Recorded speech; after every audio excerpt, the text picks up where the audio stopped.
मिट्टी दी अपनी खसलत, हर मिट्टी कुट्टिया नहीं भुरदी। ये पंजाब दे किसानां ने साबित करता है, सारे संसार दे सामने एक मिसाल पैदा करती है। अज पंजाब दा बच्चा बच्चा अंदोलनकारी है। और दिन दूर नहीं जब सारा देश साडे नाल होवेगा। असी अपनियां ज़मीनां नहीं खोण देंगे, असी मंडियां नहीं खत्म होण देंगे, कारपोरेट घराणिਆਂ ਨੂੰ अपनी मिट्टी अपनी आवाम दी लुੱਟ नहीं करन देंगे। तिन्ने काले खेती कानून ਅਤੇ ਆਰਡੀਨੈਂਸ ਰੱਦ करवा के घरां ਨੂੰ ਮੁੜਾਂਗੇ। MSP ਦਾ ਕਾਨੂੰਨ ਬਣਵਾ ਕੇ ਘਰਾਂ ਨੂੰ ਮੁੜਾਂਗੇ।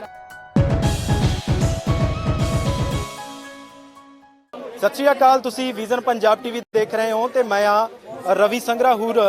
एक बार तस्वीरां दिखाओ जी। मेरे नाल ना छोटे छोटे बच्चे है और ਸਿੰਘੂ स्टेज जिन्हों असी संयुक्त किसान मोर्चे की स्टेज कहने तो वो बैक साइड असी खड़े हाँ तो उत्थे गलबात कर रहे हैं। बच्चों बारे थोड़ा जिहा मैं चानना पा दें कि ये छोटे कलाकार है और इन्होंने संयुक्त किसान मोर्चे की स्टेज पर एक नाटक खेडिया सिकंदर दा घोड़ा। और इस नाटक दे विच जानी इस नाम तो सानू ये नहीं पता लग सकना कि नाटक दे विच की सीगा। नाटक दे विच जे तुसी देखिया होगा जां तुसी देखोगे तां मोर्चा जदों शुरू होंदा है 25-26 नवंबर नूं जदों इत्थे आके मोर्चा लगदा है उदों तो लैके अज तक इस मोर्चे दे विच की कुछ वापरिया, की कुछ लोगों ने देखिया, कौन इंस्पायर होया, कौन इनू उखेड़ना चाहुंदा सी जां इनू खत्म करना चाहुंदा सी। एक एक गल बड़ी संजीदगी दे नाल परोई गई, इनू लिखिया गया और उस तो बाद इन्हां बच्चों ने फिल्माया। कुछ चीज़ां इन्हां बच्चों तो भी सुनांगे पर इस पूरे नाटक दे पिछे कौन सी, किवें इस नूं बनाया गया, किवें ये जिहड़ा पूरा कॉन्सैप्ट है जिहड़ा वो दिमाग दे विच आया, गलबात कर लांगे। साडे नाल कीर्ति कृपाल जी ने, ये नाटककार ने खुद भी और प्रोड्यूसर निर्देशक ने खास करके बहुत सारे जिहड़े तुसीं नाटक देखदे हो बहुत सारे कलाकार इन्हां दे तैयार कीते हुए ने। अज देश दुनिया दे विच धुम्मां भी पा रहा और इन्हां बच्चों की तैयारी भी इन्हां ने करवाई है। गलबात कर लेने सर, स्वागत है जी। थैंक यू जी, थैंक यू, शुक्रिया सर। बच्चों ने जो नाटक खेडिया असीं भी देख रहे सी स्टेज ते, बहुत सारे साडे वेखण वालियां ने वो नाटक भी देखा होगा। मतलब कल्ली कल्ली गल बड़ी संजीदगी नाल परोई सी और समझ आ रही सीगी, बड़े सुचज्जे तरीके दे नाल सौखा समझ आ रहा सी कि कहना की चाहुंदे ने बच्चे। किवें आया कॉन्सैप्ट मन दे विच, किवें किहने लिखिया और निर्देशना कीती है जी। हाँ, पहला तो शुक्रिया तुहानूं नाटक पसंद आया क्योंकि बच्चों के छोटे बच्चों के नाल, हालांकि मैं बच्चों के नाल काम करदा काफ़ी लंबे समय तो, पर वो अपर प्राइमरी मतलब 6वीं क्लास तो स्टार्ट होंगे। ये पहला मौका सी कि आह कच्ची प्राइमरी कच्ची स्कूल च भी है, कच्ची क्लास च मैं पहली च भी नहीं होएगी, आ दूजी तीजी दे बच्चे है। तो 2 बच्चे वड्डे सीगे, बाकी सारे छोटे इस ग्रुप के सीगे। मेरे लिए इन्हां दे नाल काम करना मैनूं चैलेंज भी लगता सीगा ते पर मज़ा बहुत आया क्योंकि नाटक खेड दे आधार सीगा। लोक खेडां जिहड़ियां कि असीं हुण बेशक नहीं खेडदे गे, भंडा भंडारीआ कोटला छपाकी पतंग चढ़ाउणी, उन्हां खेडां दे राहीं नाटक दे विच सुनेहा देण दी कोशिश कीती सी। ते वड्डी वधिया गल इह सी कि इन्हां नूं ਇਹ खेडां आउंदियां सी। ਅੱਜ ਕੱਲ੍ਹ शहरी बच्चे तो भुੱਲ भुੱਲ गए पर इन्हां नूं ਇਹ खेडाਂ भी आउंदियां सी ते वधिया तरीके नाल आउंदियां सी। मेरा थोड़ा जिहा मसला ਪਹਿਲਾਂ ਹੀ हल हो गया ते जो इसे करके ਜਦੋਂ ਇਹ नाटक ਦੀ शुरुआत ਕੀਤੀ मैं इन्हां ਤੋਂ खेडां खिडवा के देखियां, बड़े खूबसूरती नाल कीतियां। फिर हौली हौली मैं इन्हां नूं एक एक दो दो डायलॉग दिंदा गया तो पता नहीं लगता सीगा भी ये नाटक कर रहा कि खेड रहा। क्योंकि जिमें अंग्रेजी दे विच प्ले कहंदे आ नाटक नूं, प्ले का मतलब खेडना, तो इन्होंने खेड खेड दे विच प्ले नूं खेडिया, मज़े नाल खेडिया ते कदे कदे खिजा दिंदे सी क्योंकि बड़ी चौड़ भी करन लग जांदे सी, पर फिर भी कुल मिला के मैनूं बहुत मज़ा आया। जदों स्टेज ते परफॉर्म कर रहे सी तां इउं नहीं लग रहा सी कि बच्चे परफॉर्म कर रहे, जानी इउं लगदा सी कि बड़ी लंबी तैयारी तो बाद, परपक्क तैयारी तो बाद स्टेज ते आए ने। नहीं, असीं तैयारी कीती आ, ਉਹਦੇ ਵੱਲੋਂ 15-20 दिन असीं लाया घट्टो घट्ट बच्चों ते ਤੇ ਇੱਕ ਦੋ ਪਹਿਲਾਂ ਰਿਹਰਸਲ ਸ਼ੋਅ ਵੀ ਕੀਤੇ ਆ ਵੱਖ-ਵੱਖ ਧਰਨਿਆਂ ਤੇ ਮੇਨ ਅੱਜ ਸਾਡਾ ਪਹਿਲਾ ਸ਼ੋਅ ਸੀਗਾ। ਮੈਂ ਤੁਹਾਨੂੰ ਪਹਿਲਾਂ ਵੀ ਦੱਸਿਆ ਖੇਡਾਂ ਦੇ ਵਿੱਚ ਹੋਣ ਕਰਕੇ ਇਹਨਾਂ ਨੂੰ ਮਹਿਸੂਸ ਨਹੀਂ ਹੁੰਦਾ ਸੀ ਕਿ ਅਸੀਂ ਨਾਟਕ ਕਰ ਰਹੇ ਹੈਗੇ। ਤੇ ਦੂਜੀ ਗੱਲ, ਇੱਕ ਦਿੱਕਤ ਸਾਨੂੰ ਇੱਥੇ ਜ਼ਰੂਰ ਆਈ ਸਿੰਘੂ ਬਾਰਡਰ ਤੇ ਕਿ ਮਾਈਕ ਦੀ ਬੜੀ ਸਮੱਸਿਆ ਸੀ ਕਿਉਂਕਿ ਇਹਨਾਂ ਜਿਹੜੀ ਤਿਆਰੀ ਕਰਾਈ ਸੀ ਉਹ ਮੂਵਮੈਂਟ ਦੇ ਨਾਲ ਤਿਆਰੀ ਸੀਗੀ। ਤੇ ਜਦੋਂ ਇੱਥੇ ਦੇਖਿਆ ਮਾਈਕ ਤਾਂ ਮੈਂ ਜਿਵੇਂ ਹੁਣ ਤੁਸੀਂ ਮੇਰੇ ਸਾਹਮਣੇ ਲਾਇਆ ਉਵੇਂ ਖੜ ਕੇ ਬੋਲਣਾ ਪੈਣਾ ਸੀ। ਸੋ ਇਹਨਾਂ ਨੇ ਮਤਲਬ ਕਿ ਵਧੀਆ ਤਰੀਕੇ ਇੱਕ ਮੰਝੇ ਹੋਏ ਕਲਾਕਾਰਾਂ ਵਾਂਗੂ ਮਾਈਕ ਨੂੰ ਯੂਜ਼ ਕੀਤਾ, ਉਹ ਇਹਨਾਂ ਦਾ ਕਮਾਲ ਸੀਗਾ ਤਾਂ ਕਿ ਇਹਨਾਂ ਦਾ ਡਾਇਲੋਗ ਹੈ ਕਿਉਂਕਿ ਡਾਇਲੋਗ ਤੋਂ ਬਿਨਾਂ ਮਜ਼ਾ ਨਹੀਂ ਆਉਣਾ ਸੀ। ਸੋ ਇਹਨਾਂ ਨੇ ਉਹਦੀ ਬਲੌਕਿੰਗ ਭੁੱਲ ਕੇ ਬਲੌਕਿੰਗ ਵੀ ਕਰਦੇ ਰਹੇ ਜਿੰਨੀ ਕੁ ਹੋ ਸਕੀ ਪਰ ਉਹਨੂੰ ਭੁੱਲ ਕੇ ਡਾਇਲੋਗ ਸੁਣਾਉਣ ਤੇ ਜੋ ਜ਼ੋਰ ਦਿੱਤਾ ਤੇ ਕਨਸੈਪਟ ਨੂੰ ਜਿਵੇਂ ਕਨਵੇ ਕੀਤਾ, ਉਹ ਬਾ ਕਮਾਲ ਸੀ ਇਹਨਾਂ ਦਾ। ਬਿਲਕੁਲ ਜੀ ਬਿਲਕੁਲ। ਇਹ ਲਿਖਿਆ ਹੋਇਆ ਕਿਹਨਾਂ ਦਾ? ਹਾਂ, ਇਹ ਨਾਟਕ ਜਸਪਾਲ ਮਾਨਖੇੜਾ ਜੀ, ਜੋ ਕਿ ਸਾਡੇ ਪੰਜਾਬੀ ਦੇ ਬਹੁਤ ਸਮਰੱਥ ਕਹਾਣੀਕਾਰ ਤੇ ਨਾਵਲਕਾਰ ਨੇ, ਸਾਡੇ ਬਠਿੰਡੇ ਸ਼ਹਿਰ ਦੇ ਰਹਿਣ ਵਾਲੇ ਨੇ, ਮੇਰੇ ਦੋਸਤ ਨੇ। ਤੇ ਉਹਨਾਂ ਨੂੰ ਮੈਂ ਮਤਲਬ ਕਿ ਅਸੀਂ ਬੈਠੇ ਸੀ ਇੱਕ ਦਿਨ ਵੀ ਇਦਾਂ ਨਹੀਂ ਕਿ ਨਾਟਕ ਉਹਨਾਂ ਨੇ ਵੈਸੇ ਲਿਖਿਆ ਸੀ ਜਾਂ ਮੈਂ ਕਰਤਾ। ਉਹ ਅਸਲ ਦੇ ਵਿੱਚ ਇਸੇ ਧਰਨਿਆਂ ਦੀ ਤਿਆਰੀ ਸੀ ਬਠਿੰਡੇ ਦੇ ਵਿੱਚ, ਤੇ ਬੱਚੇ ਕੁਝ ਕੰਮ ਕਰ ਰਹੇ ਸੀ ਉਸ ਧਰਨੇ ਦੇ ਵਿੱਚ। ਤੇ ਜਦੋਂ ਮੈਂ ਇਹਨਾਂ ਦੀ ਪਰਫਾਰਮੈਂਸ ਦੇਖੀ, 20-25 ਬੱਚੇ ਸੀਗੇ, ਤੇ ਅਸੀਂ ਮਾਨਖੇੜਾ ਸਾਹਿਬ ਕੋਲੇ ਹੀ ਬੈਠੇ ਸੀ, ਤੇ ਅਸੀਂ ਵੈਸੇ ਹੀ ਗੱਲ ਕੀਤੀ ਵੀ ਮੇਰੀ ਇੱਛਾ ਹੈਗੀ ਮੈਂ ਬੱਚਿਆਂ ਦੇ ਨਾਲ ਕੰਮ ਕਰਾਂ। ਉਹ ਵੱਡੇ ਨਾਟਕ ਮੈਂ ਕਿਸਾਨੀ ਧਰਨੇ ਤੇ 3-4 ਕਰ ਚੁੱਕਾ, ਬੱਚਿਆਂ ਦੇ ਨਾਲ ਕੰਮ ਕਰਨ ਦੀ ਮੇਰੀ ਇੱਛਾ ਸੀ। ਤੇ ਜਦੋਂ ਮੈਂ ਇਹਨਾਂ ਨੂੰ ਗੱਲ ਕੀਤੀ ਤੇ ਕਹਿੰਦੇ ਵਧੀਆ ਆਈਡੀਆ ਹੈ। ਮੈਂ ਆਈਡੀਆ ਵਧੀਆ ਹੈ, ਪਰ ਲਿਖੂਗਾ ਕੌਣ? ਤੇ ਕਹਿੰਦੇ ਵੀ ਮੈਂ ਮਤਲਬ ਕਿ ਨਾਟਕ ਉੱਦਾਂ ਨਹੀਂ ਲਿਖੇ, ਕਿਉਂਕਿ ਇਹ ਕਹਾਣੀ ਲਿਖਦੇ ਆ, ਨਾਵਲ ਲਿਖਦੇ ਆ, ਪਰ ਜਦੋਂ ਮੈਂ ਇਹਨੂੰ ਦੱਸਿਆ ਵੀ ਇੱਕ ਆਪਾਂ ਲਿਖਣਾ ਹੀ ਲਿਖਣਾ ਹੈਗਾ, ਤੇ ਇਹਨਾਂ ਨੇ ਵੀ ਚੈਲੰਜ ਨੂੰ ਕਬੂਲ ਕੀਤਾ। 5-4 ਦਿਨ ਕੁਛ ਨਹੀਂ ਲਿਖਿਆ, ਅਚਾਨਕ ਬਸੰਤ ਆ ਗਈ। ਉਹ ਬਸੰਤ ਬੱਚਿਆਂ ਦੀ ਖੇਡ ਚ ਇਹਨੂੰ ਇਹ ਆਈਡੀਆ ਹੈ ਜਿਹੜਾ ਕਿ ਅਸੀਂ ਇਸ ਨਾਟਕ ਦੇ ਵਿੱਚ ਪੇਸ਼ ਕੀਤਾ ਹੈਗਾ। ਬਿਲਕੁਲ ਜੀ। ਪਤੰਗ ਚੜ੍ਹਦੀ ਆ, ਪਤੰਗ ਕੱਟੀ ਜਾਂਦੀ ਆ। ਮਾਨਖੇੜਾ ਸਾਹਿਬ ਵੀ ਸਾਡੇ ਨਾਲ। ਸਤਿ ਸ਼੍ਰੀ ਅਕਾਲ ਜੀ। ਮੈਂ ਜਸਪਾਲ ਮਾਨਖੇੜਾ। ਜਿਸ ਤਰ੍ਹਾਂ ਕੀਰਤੀ ਕਿਰਪਾਲ ਹੋਰਾਂ ਨੇ ਦੱਸਿਆ ਕਿ ਮੈਂ ਮੁੱਖ ਤੌਰ ਤੇ ਕਹਾਣੀ ਤੇ ਨਾਵਲ ਲਿਖਦਾ। ਨਾਟਕ ਮੈਂ ਆਪਣੀ ਲਾਈਫ ਵਿੱਚ ਜਾਂ ਆਪਣੇ ਸਿਰਜਣਾਤਮਕ ਸਫ਼ਰ ਵਿੱਚ ਪਹਿਲਾਂ ਲਿਖਿਆ ਹੈਗਾ। ਇਸ ਤੋਂ ਪਹਿਲਾਂ ਮੈਂ ਨਾਟਕ ਨਹੀਂ ਲਿਖਿਆ ਸੀ। ਇਹ ਨਾਟਕ ਲਿਖਣਾ ਮੇਰੇ ਵਾਸਤੇ ਇੱਕ ਚੈਲੰਜ ਸੀ, ਪਰ ਕਿਉਂਕਿ ਇਸ ਕਿਸਾਨ ਸੰਘਰਸ਼ ਨਾਲ 9 ਮਾਰਚ ਨਾਲ ਜੁੜਿਆ ਹੋਣ ਕਰਕੇ, ਲਹੂ ਵਿੱਚ ਇਹ ਕਿਸਾਨ ਸੰਘਰਸ਼ ਰਚਿਆ ਹੋਣ ਕਰਕੇ, ਤੇ ਕੀਰਤੀ ਕਿਰਪਾਲ ਹੋਰਾਂ ਵੱਲੋਂ ਇੱਕ ਆਈਡੀਆ ਦੇਣ ਕਰਕੇ ਵੀ ਖੇਡਾਂ ਰਾਹੀਂ ਅਸੀਂ ਸੰਘਰਸ਼ ਦੀ ਗੱਲ ਕਰਨੀ ਹੈ, ਉਸ ਕਰਕੇ ਮੈਂ ਇਹਨਾਂ ਨੇ ਜਿਹੜਾ ਮੈਨੂੰ ਹੁਕਮ ਦਿੱਤਾ ਮੇਰੇ ਛੋਟੇ ਭਾਈ ਨੇ, ਮੈਂ ਉਹ ਚੈਲੰਜ ਕਬੂਲ ਕਰਕੇ ਇਹ ਨਾਟਕ ਲਿਖਿਆ। ਜਿਸ ਤਰ੍ਹਾਂ ਕੀਰਤੀ ਜੀ ਨੇ ਦੱਸਿਆ ਕਿ ਬਸੰਤ ਵਾਲੇ ਦਿਨ ਮੈਂ ਨਾਟਕ ਲਿਖਣ ਬੈਠਾ ਤੇ ਇੱਕ ਸਿਟਿੰਗ ਵਿੱਚ ਮੈਂ ਇਹ ਨਾਟਕ ਲਿਖ ਲਿਆ।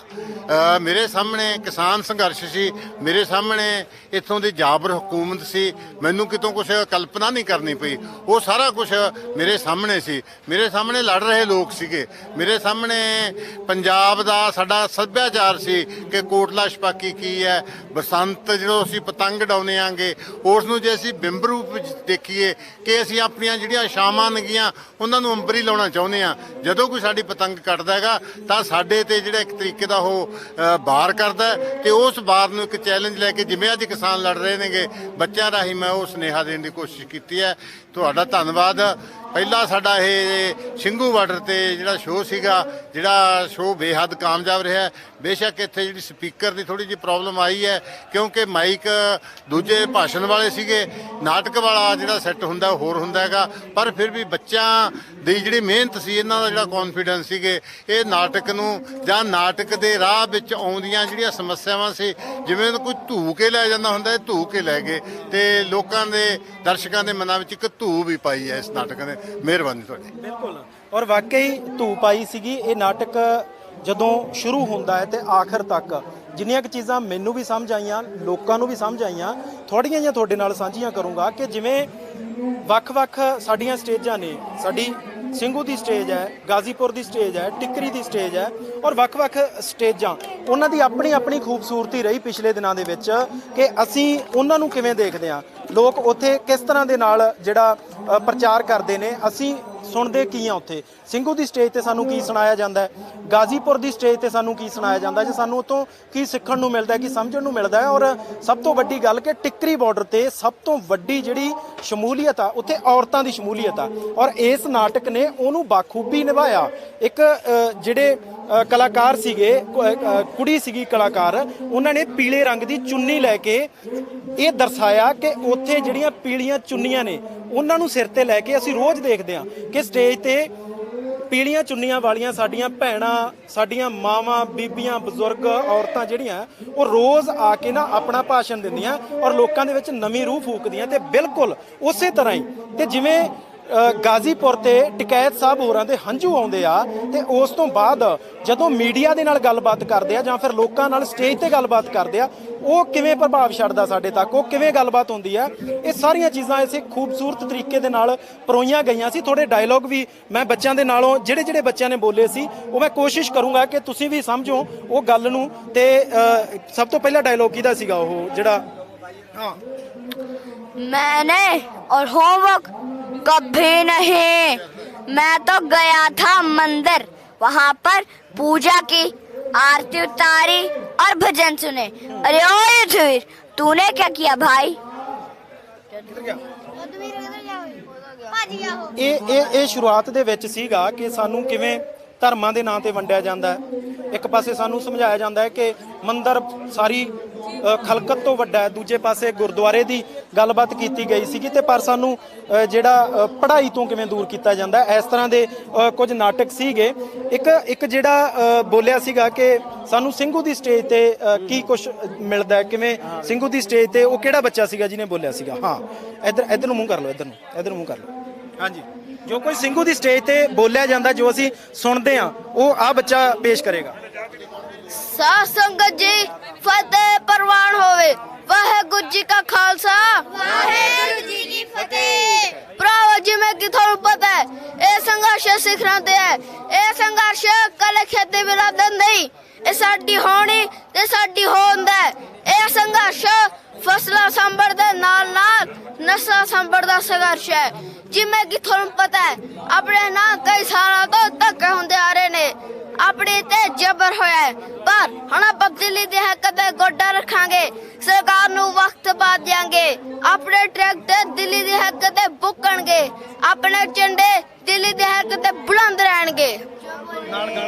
जो गाना हक अपने ली धरने ते बह गया दिल्लीए, अपने ली धरने ते बह गया दिल्लीए, नहीं असी वडांगे। जे साडी पैली च बगायदा पैर पै गया दिल्लीए, नहीं असी वडांगे। खेतां च बगाना कोई बह गया दिल्लीए, नहीं असी वडांगे। ओ किसे दे प्यो दी नी जगीर वटा साडियां, आशिक रहे ते साडी हीर वटा साडियां। ओ किसे दे प्यो दी नी जगीर वटा साडियां, आशिक रहे ते साडी हीर वटा साडियां। हाँ, पानी सिरा परों दी बह गया दिल्लीए, पानी सिरा परों दी बह गया दिल्लीए, नहीं असी वडांगे। जे साडी पैली च बगाना पैर पै गया दिल्लीए, नहीं असी वडांगे। खेतां च बगाना कोई बह गया दिल्लीए, नहीं असी वडांगे। ਬਿਲਕੁਲ। ਤੇ ਜਦੋਂ ਸਿੰਘੂ ਤੁਸੀਂ ਆਉਨੇ ਹੋ, ਪਹਿਲਾਂ ਵੀ ਜਦੋਂ ਸਟਾਰਟਿੰਗ ਸੀ ਤੇ ਵੱਖ-ਵੱਖ ਟਰੈਕਟਰਾਂ ਤੇ ਨਾ ਤੁਸੀਂ ਇਹੋ ਜਿਹੇ ਗਾਣੇ ਲੱਗੇ ਸੁਣਦੇ ਹੁੰਦੇ ਸੀ ਤੇ ਸਿੰਘੂ ਬਾਰਡਰ ਦੀ ਤਸਵੀਰ ਇਹਨਾਂ ਬੱਚਿਆਂ ਨੇ ਪੇਸ਼ ਕੀਤੀ ਆ। ਤੁਹਾਨੂੰ ਸਿੱਧਾ ਗਾਜ਼ੀਪੁਰ ਲੈ ਕੇ ਚੱਲਦੇ ਆ। ਗਾਜ਼ੀਪੁਰ ਜਦੋਂ ਟਕੈਤ ਸਾਹਿਬ ਦੇ ਉਸ ਮੋਰਚੇ ਤੇ ਹਮਲਾ ਹੁੰਦਾ ਹੈ, ਟਕੈਤ ਸਾਹਿਬ ਦੇ ਹੰਝੂ ਆਉਂਦੇ ਨੇ ਔਰ ਉਸ ਤੋਂ ਬਾਅਦ ਜਦੋਂ ਉਹ ਲੋਕਾਂ ਦੇ ਸਨਮੁਖ ਹੁੰਦੇ ਆ ਤਾਂ ਕੀ ਬੋਲਦੇ ਆ? भाइयों और बहनों, ये किसान आंदोलन तीनों खेती कानून रद्द होने तक जारी रहेगा। ये सरकार हमारे खिलाफ हमारे आंदोलन को खत्म करने की साजिश रच रही है। ये सरकार धोखेबाज है। जो किसान यहाँ इस आंदोलन में हैं, उनकी रक्षा करना हमारी जिम्मेवारी है। ये सरकार किसानों को मारने की साजिश रच रही है। सरकार के गुंडे यहाँ डंडों के साथ मौजूद हैं। यह अत्याचार है, हम मारे जाएंगे। हमारे किसानों पर अत्याचार नहीं होने देंगे। मैं यहाँ का पानी नहीं पीऊंगा।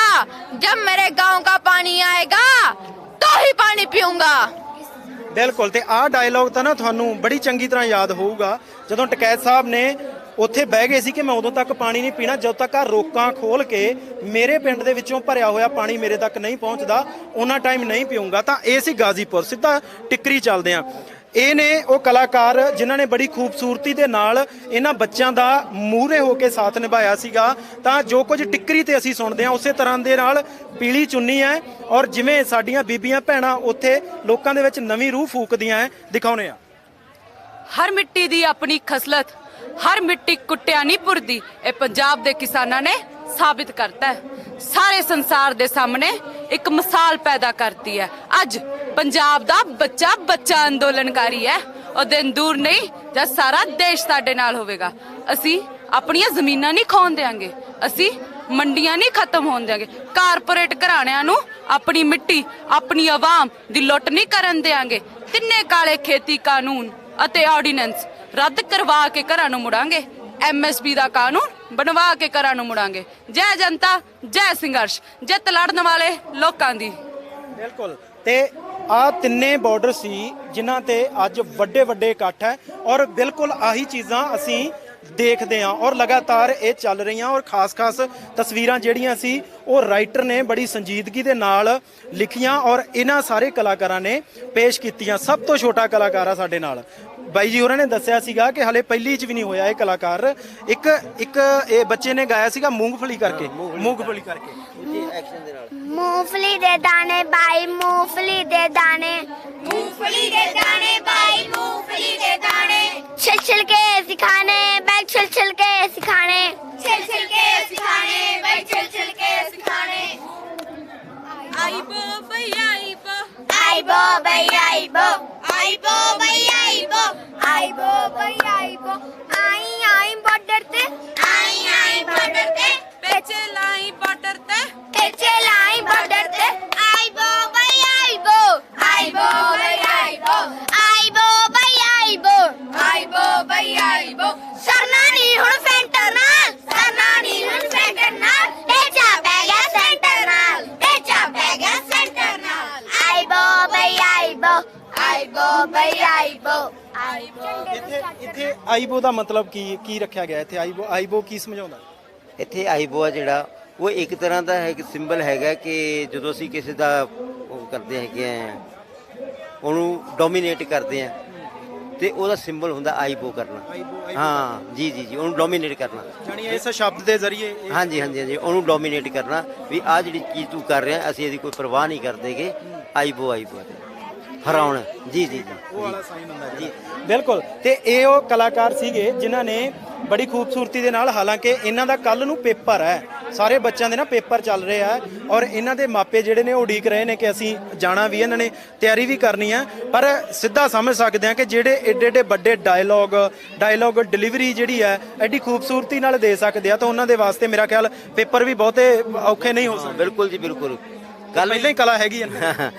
ਕੱਲ ਵੀ ਪੇਪਰ ਦੇ ਕੇ ਆਏ ਆ, ਲਗਾਤਾਰ ਪੇਪਰ ਕਰ ਵੀ ਰਹੇ। ਜਦੋਂ ਰਿਹਰਸਲਾਂ ਸੀ ਉਦੋਂ ਵੀ ਪੇਪਰ ਚੱਲ ਰਹੇ ਸੀਗੇ, ਇੱਕ ਦੋ ਥਾਵਾਂ ਤੇ ਅਸੀਂ ਰਿਹਰਸਲ ਸ਼ੋਅ ਕੀਤੇ ਉਦੋਂ ਵੀ ਪੇਪਰ ਸੀ, ਕੱਲ ਫੇਰ ਪੇਪਰ ਹੈਗੇ। ਇਹਨਾਂ ਨੂੰ ਮੈਨੂੰ ਲੱਗਦਾ ਨਹੀਂ ਕਦੇ ਪੇਪਰ ਦਾ ਡਰ ਮੈਂ ਇਹਨਾਂ ਨੇ ਦੇਖਿਆ ਹੀ ਨਹੀਂ ਕਦੇ। ਬਿਲਕੁਲ।